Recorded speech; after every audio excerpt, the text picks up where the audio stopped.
All right. Well, hi, Sue. First, thank you so much for being here and talking about your experiences. Really appreciated by, I'm sure, all the viewers of this recording. But I thought we would start off with just a quick introduction of you. So if you would just, state your name and maybe give us a brief history into your, medical diagnosis background. Okay. My name is Susan Casey. I am 66 years old, and I was diagnosed at age 20. So it has been a very, 47, 48 years, a long time, and things have changed so much. I will tell a quick little thing that was so important. I was in the hospital having, trying to diagnose me. This one neurologist, not the one I have now, said, we think you have MS, and our advice is never get married, never have children. You won't be able to raise them by the time they're 10. Wow. I know. And I was 20 and young and naive and, oh my God. So I was having an eye exam done, and a resident at that hospital, I told him that, and he stopped and he said, I could get fired if anybody knew I told you this, but that doctor that told you that is going through a horrific divorce. He would tell anyone not to get married. He says, just think about that. So I switched neurologists, and I remain to this day with that second neurologist. He's wonderful. So we paid no attention to it. Our oldest son, I can't believe it, it's going to be 43 in a couple of weeks.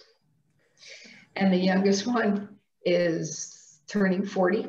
And we have a 1-year-old grandbaby, 1 year old and a couple of, and I became a nursery nurse for like 15 years and continued to work call center up until the last couple of years, call center at home.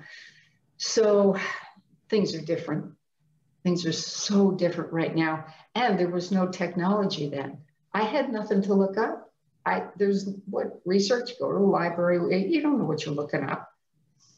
Thank goodness for the way things are now. It's so different. Jeez. So, and tell me a little bit about your physical capabilities now, because I'm sure, since your diagnosis it's changed a bit. So currently, what kind of physical capabilities or disabilities are you dealing with now? Well, I can't walk. I suppose I could walk with a gait belt and a walker, from the living room to the family room on a super good day where I was really cold. That's a stretch, now it's getting to the point where, do we take that risk? Yeah. It's a risk, so we're very careful. I am in a power wheelchair. I have two, because did you know Medicare will pay for a new wheelchair every 5 years? Yep, I didn't know that. Okay, something good to know. So maybe you're the one that told me that. I don't know. I have another chair, but they will not pay for the part that goes up. Nope. So we pay the $1,700. Okay, because they say you don't need to go up. Anyway, we use a power chair, and it has gotten to the point, my husband is my caregiver, and it's gotten to the point where it's very difficult and risky for me to even try to get out of bed by myself. So he does that. Can't dress myself, pants-wise, because I can't stand up long enough. They'll pull them up. We figured it out. We can talk about that later probably, but that's where I'm at. And I'm not sure. I haven't driven in quite a while. If I have, it's been in the neighborhood just to see if I can, which maybe, and I can, but again, he can drive. Is it worth the risk? And the main reason is Dupuytren's. See that? And I think that has been, my son has it, my husband has it. I don't think there's a hereditary thing with me. I think it's been the pressure of the handicap bars. Gotcha. Just my thought. Yeah. So I'm not driving, but he does it. I am in a power chair. Okay. That's where I'm at. Well, I think that's a good segue then into our first question, because, obviously when you are out and about in the community, the power chair is a necessity for you, for your mobility. And so off the bat, that probably, brings in a few stigmas that you might have, had to face. So the first question is, what are some of the stereotypes or stigmas surrounding your specific physical diagnosis that you've encountered? For this question, I would say a stigma is people think I must have a horrible life. I've had 2 instances of that. One was when I was walking back at our 30th anniversary, high school reunion. This one person has passed now. She had a heart defect. Yes, her husband left her. She walks up to me and just heard, I guess, that I had MS, and she said, "Do you know that you are really lucky that Dennis has stayed with you?" Really? So that, and then just a few weeks ago, another friend of mine, I don't know what got into her. She's the one that flipped this house, and so we can stay. So we were able to buy this house. So a friend like that, game night friend, all that. But we're on the phone, and she says, "Do you know how bad your life would be without Dennis?" I said, "Oh, of course I do. I love him. I appreciate him." No, she said, "You wouldn't be able to do anything. Your life would be horrible." She kept going on about that. And I just want to say, I do appreciate Dennis, but I can do things, and he appreciates me too. And she says, "Oh, but it would just be horrible." She just went on and on. So that, I would say people just, they make their own assumptions. And you know what it is? It's this is what I do to deal with that. It's them talking. It's what's going on in their head. They have no clue what I do. They have no clue what I'm going through. It's how horrible they imagine it to be. And I just want to say, give me a break. What I want to say about that is, in fact, I've thought about writing it. Let me be happy. That's it. Let me deal with let me be happy. Yeah. Don't paint this picture for me.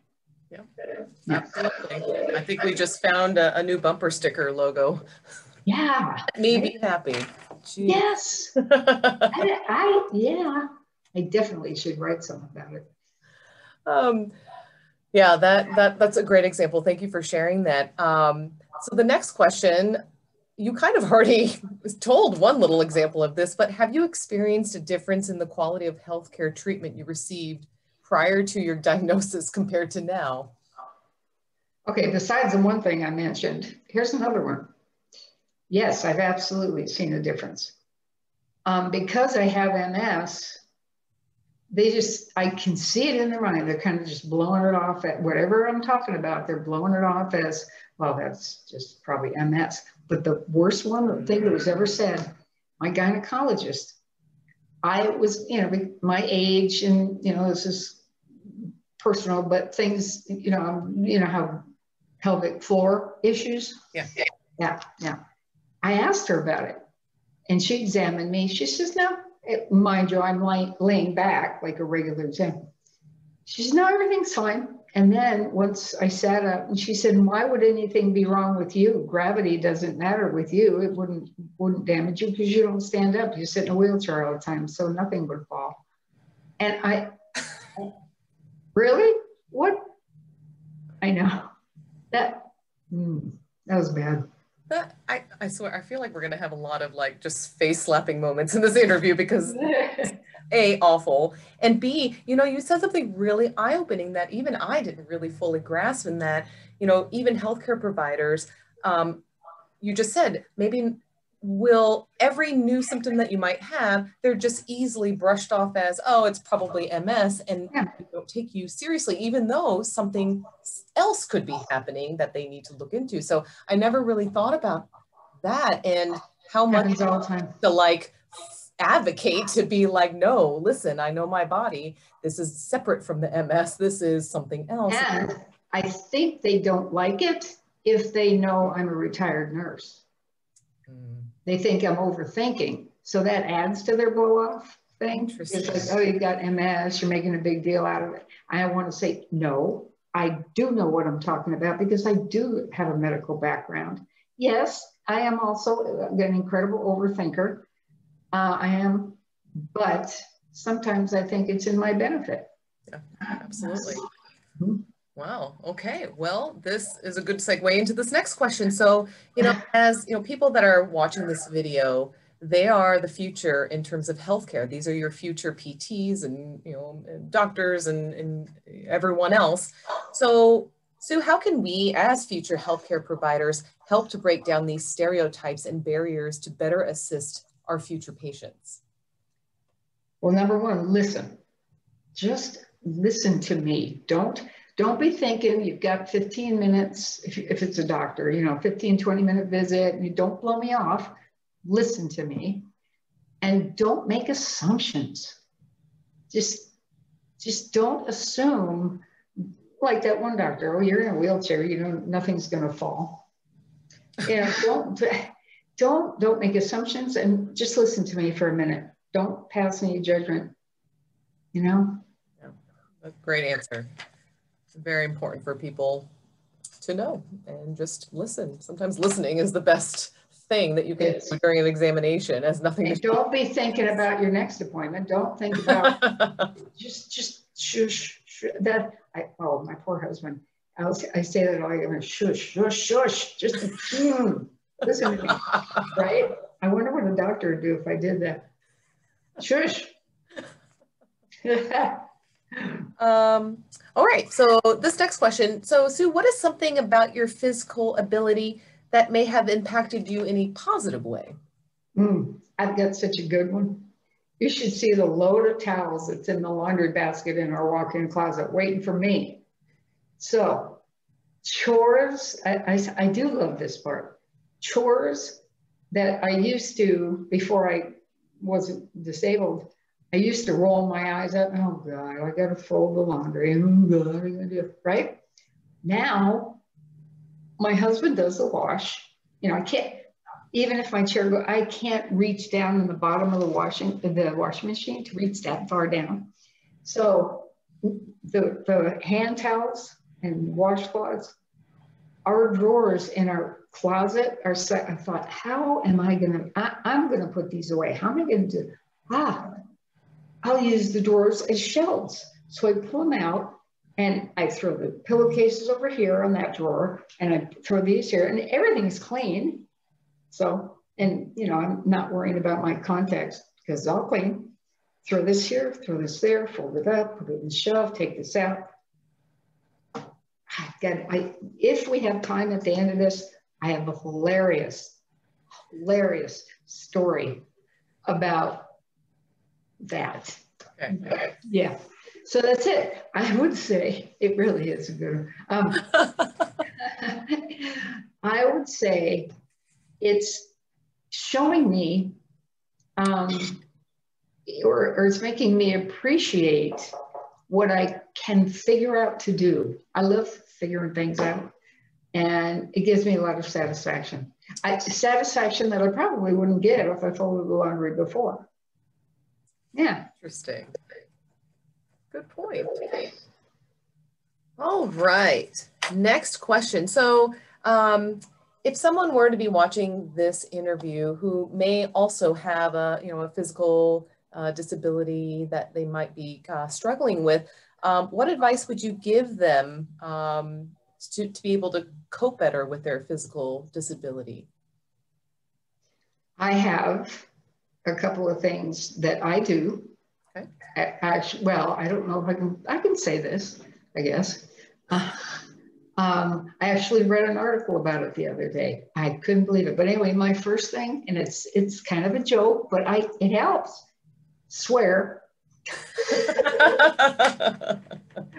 Swear. I read an article that said it's okay to swear during your day because it gives you strength. It does, right? It gives you strength. But it also said, but you're swearing too much. If you swear more than 60 times a day. Oh my gosh, they actually quantify it? That's They did. And I said, I'm in trouble. yeah, well, I asked Dennis, I said, how many times do I swear a day? He said, oh, maybe 20, 25. I said, I'm good. Oh, good. You got a big cushion. I got room. Yeah, so swear. And here's another, this is what I do. I play music by Pink. That, choice. Isn't it? I saw her in concert. Strength and swearing. Okay. But I wrote this down. Again, appreciate your accomplishments. Good one. That really helps. And I pull it now, granted, I've had 40 something years to wean into this. Could I say these same things if I was diagnosed 6 months ago?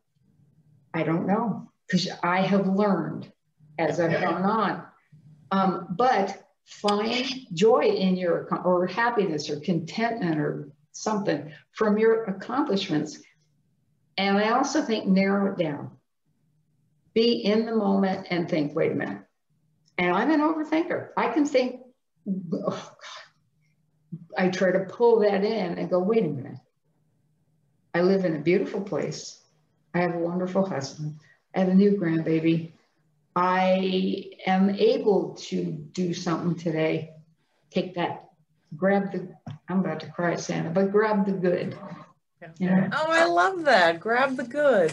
There's another one. There's another bumper sticker. Okay, there we go. Grab the good. Well, let me be happy and grab the good. Grab the good. Grab the good. That's going to be my new motto. There you go. That's awesome. Thank you for that. Let's see. The next question. What was it like becoming a member of the community consisting of others with the same or similar diagnoses? So, and again, it might have taken you some time to, I'm sure there was a time period where, to accept the diagnosis and to, wrap your brain around what that meant. And then, once you got into that community with, similar people, what was that like for you? Well, it took a long time because back in the mid 70s, there weren't groups. There was no technology. There was nothing like that. I didn't know anybody with MS. Wow.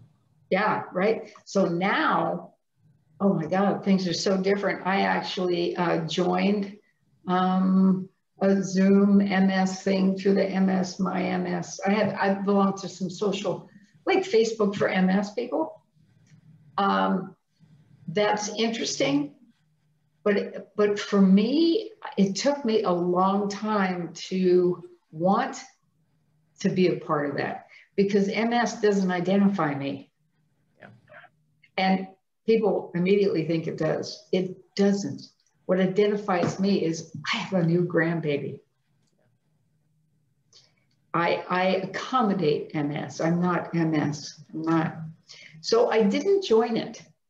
But if I really did, let's say I wanted to do an MS blog.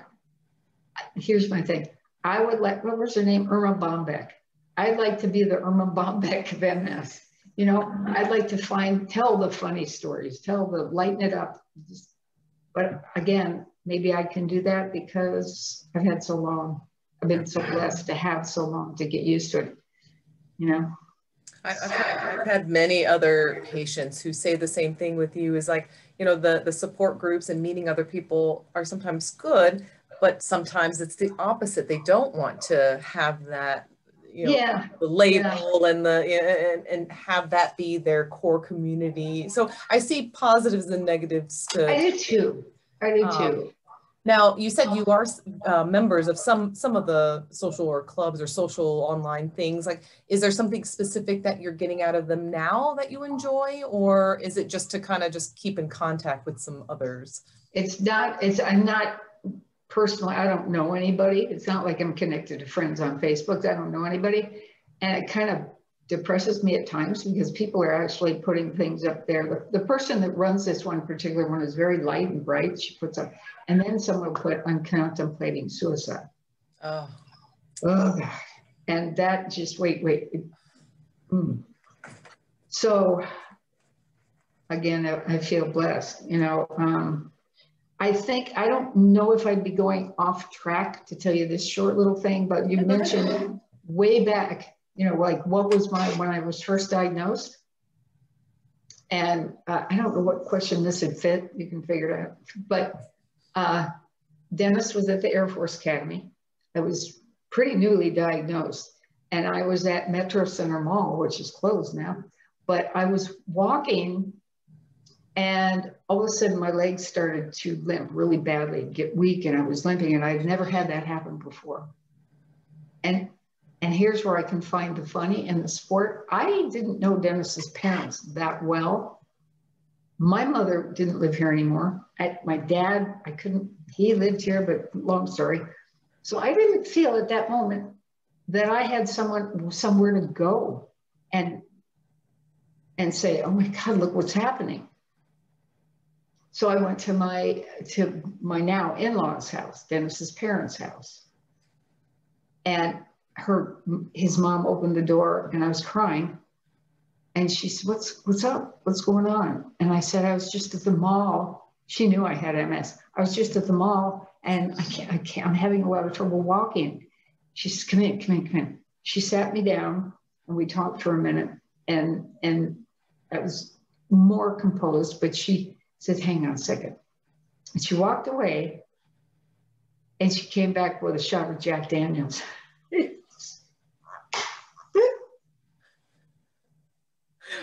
Back to the coping of what advice.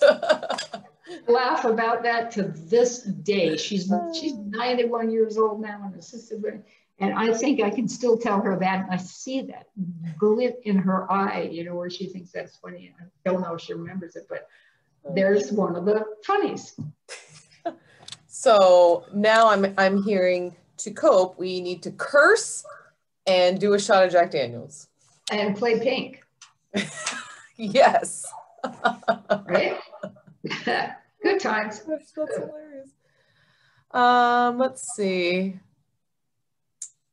So this might be going back to your doctor story, but if you have any other early memories. So the next question is, what was your first memory or experience of discrimination? Oh, and it still happens. Well, I would say the first real one, because, you know, you don't know people have MS. You can't see it always, you know? So I can't really think of anything until I was in a wheelchair. And it still happens. We'll go into a restaurant, say, or, you know, a store. People don't talk to me, they talk to Dennis. I think they think I'm mentally off too. They'll even if my chair is up all the way and I'm as tall as they are, you know, they'll look at Dennis and say, may I help you? And I'm just going, will you look at me? I'm the boss of these two. No, you know, they just, you know, they can't help it. I just have to dismiss it. I just have to say to myself, that's their problem. It's not, I can't take this in. It's their problem. I mean, what do you think it is, though? You think it's just they just assume? I guess it goes back to the assumption, like they just assume. Yep. Oh, you have a physical thing that requires this chair. You must have a cognitive thing to go with it. Like, I don't understand why I said I don't know. Also, I also believe it's how they're dealing with their discomfort. They don't know what to do. I mean, another example, grocery stores. Dennis and I split up sometimes. He has a list. He says, can you go get that? Oh yeah, I'll go get that. So my chair is up. People don't often see chairs like this. So they're a little stunned, like, whoa. I like it when people act like that. They go, whoa, you got a cool, right? I like that. But I'll be going along and someone, you know, comes out of the aisle and I'm going across. They apologize like crazy. And I want to say, don't you apologize. I'm the one that's speeding and almost ran you over. But they go, oh, I'm sorry. Oh my God, I'm sorry. It's like, calm down. What are you so afraid? You didn't do anything wrong. What, just because you walked out of the aisle, they're apologizing. People are uncomfortable. I feel kind of more sorry for them. I do. I want to say, don't worry about this. I'm good. You be good. Oh my gosh. Yeah. Man, you're saying some really good eye-opening statements that I'm hoping people that are watching this are taking to heart, because I'm so glad. And you know, the more we can spread the word on, hey, I'm a human being, like, the better, you know? Yeah, my legs don't work. Yes, I have MS. You don't even want to know all the other little symptoms I have with MS. You know, weird things. But I'm good right now. I'm going to the shelf over there to get this. You go on and shop and don't apologize. Why do they feel like they have to apologize? I almost ran them over. Oh my goodness. I know. You know, and we can laugh about it now, but I'm sure it gets annoying after, you know, it happening over and over and over again. So, Yeah. All right. So next question, what stereotypes do you believe people have about you, if any? Well, that I might be mentally off. Okay. Yeah, that, and that my stereotype, they're going, oh, she can't. And I don't know whether this has anything to do with MS or just their judgment. The thing where I really get annoyed is even with, you know, I was doing the call center for a certain drug, patient support. It got a little too much, and my hands I can't type as fast as I was, so I had to back out. They wanted too much time and all that. However, when I would talk about that to people, I know their attitude was, yeah, she has her little call center thing. Like, they don't take it seriously. I do, you know, I test websites and stuff, which anybody could do. I did one this morning. I had a Zoom thing with someone this morning for a half hour for $30. How is that bad? It's great. But I know, right? And I do these, my son calls me a hustler, you know, because I've got all these, you know, little, and because I enjoy it. It's interesting. COVID's going on, so I'm staying home anyway. But we went out, we did go out yesterday to bring some, I snagged 1,000 Purell wipes, the good soft kind, the regular kind, 1,000 on Amazon. And the bag got here, and Dennis and I could not find enough room anywhere for all of them. So we gave them to our friends that live here, and then we drove and gave some to a friend of mine that's going to go start chemotherapy. So I brought her some, and then we did our geocaching thing that we do. Mm-hmm. And I thought, I was fun, but I don't mind being at home. Yeah. I don't. I live on a lake, for heaven's sake. What more do you do? I wish I could get on the dock, and I wish we had a boat. I can't. That's another thing. I can't get on the dock. And so I don't know how I would get in a boat if we ever bought one. That bugs me. I really wish we could figure that out.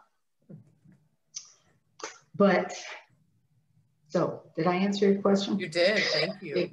Yeah. So the last one on my list here is, what is something you want us to know about how stereotypes have affected you?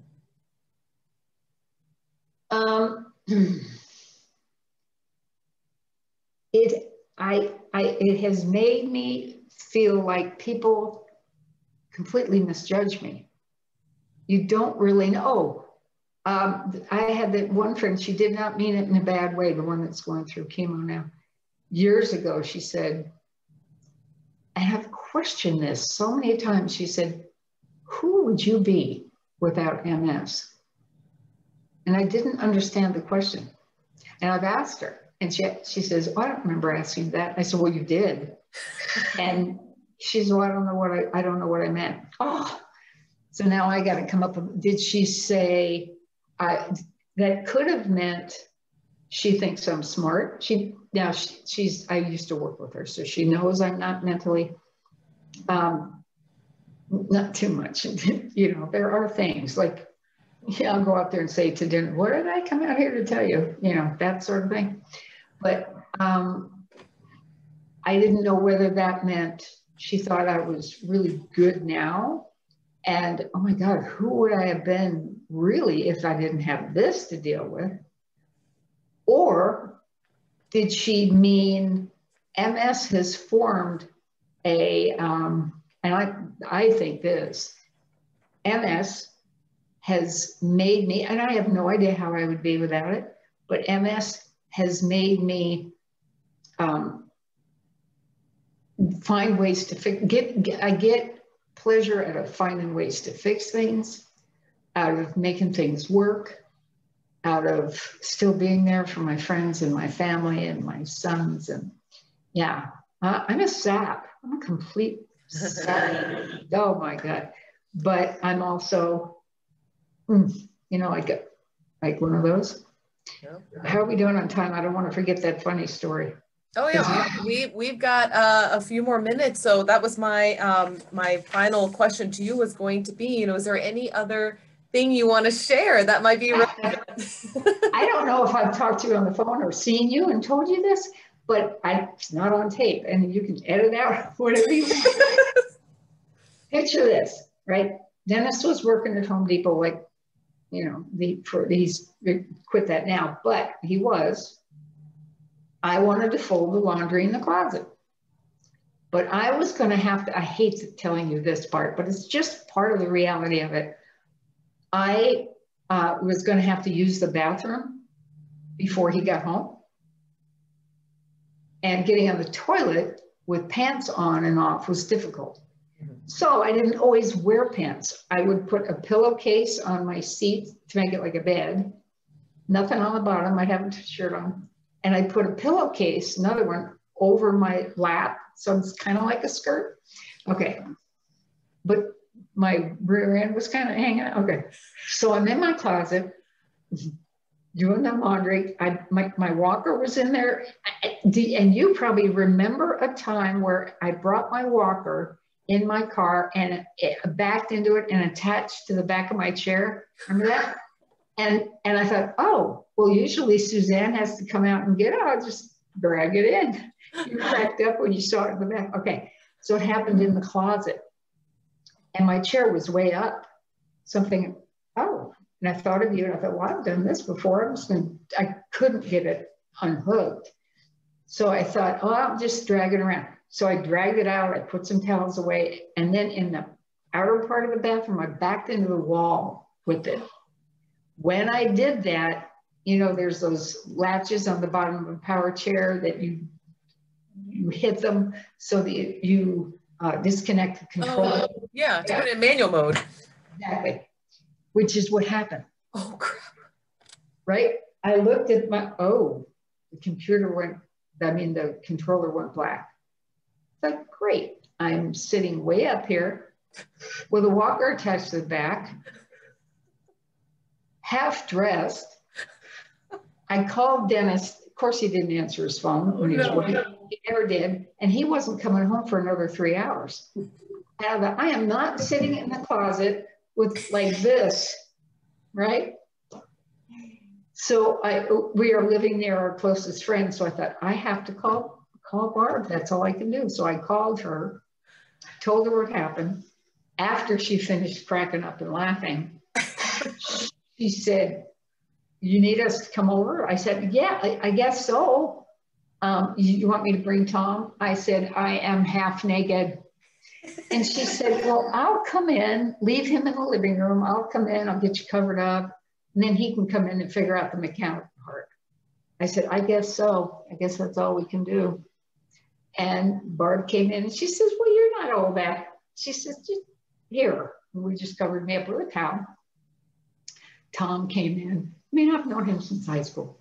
Tom came in. I always call him, you know, one time he had a stroke, long story, went through cancer, had a stroke, ended up in the hospital. They had him on a vent and had medication to control him. What did I do? Because I always say this to him. I wanted to see if he heard me. I went in there. He has high blood pressure too. They were trying to keep that. I went in there and said to him, hey, good looking. And he started moving and his blood pressure shot up and the nurse went, not now. not now. And I thought, oh my God, I'm an idiot. So anyway, that's my relationship with Tom. He's fine now. And so he came in like a timid little, hi. I said, oh, come in, I'm fine. It's what do I do? I said, and I told him.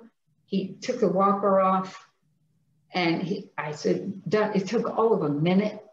And then Barb just said, okay, we're going to go get gas. And they just said and left. Thank God they have a key to our house. That's how that happened. So that's that ridiculous story. So I think twice about my dress. Oh my gosh, that's hilarious.